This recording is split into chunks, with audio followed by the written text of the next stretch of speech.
La découverte du boson de Higgs dans la structure de la matière est prix Nobel de physique 2013, une prestigieuse récompense à laquelle on ne peut manquer d'associer l'équipe de chercheurs du laboratoire de physique corpusculaire de Clermont-Ferrand qui a durant 20 ans activement participé à la conception d'une pièce de 11 tonnes bardée d'électronique, le détecteur des produits de collision du plus puissant accélérateur de particules du monde, le CERN à Genève.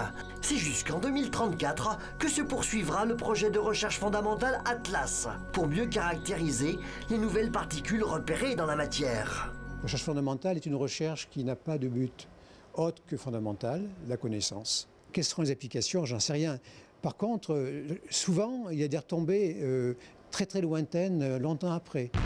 Fait exceptionnel, le projet Atlas fournit déjà matière à avancer pour la recherche appliquée. Ce qui est certain, c'est que l'appareillage qu'on a mis au point, lui, a des retombées. L'appareillage est très compliqué, très sophistiqué, et parmi les applications, il y a le médical, le monde médical.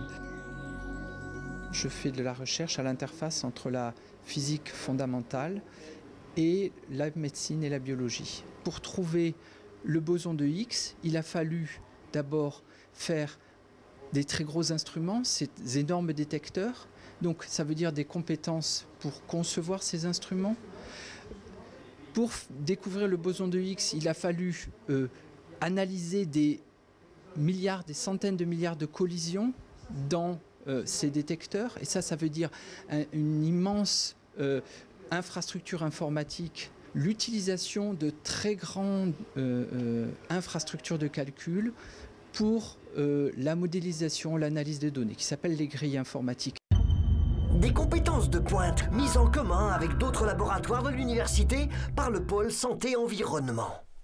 Plusieurs équipes du laboratoire étudient comment améliorer le traitement du cancer, en améliorant des instruments qui équipent des accélérateurs qui sont utilisés pour le traitement par rayonnement ionisant du cancer. On s'efforce ainsi de faire progresser encore la lisibilité des images d'un scanner de pointe aujourd'hui, le TEPSCAN. La tomographie par émission de positons, qui est une technique d'imagerie très utilisée en oncologie pour faire du diagnostic de cancer. Lorsqu'on traite certains patients avec certaines techniques de rayonnement ionisant, comme des faisceaux d'ions, on saura exactement quels sont les tissus qui ont été irradiés par le faisceau, et ainsi on pourra savoir si on était bien correctement ou si on était à côté, ou les erreurs éventuelles liées au traitement.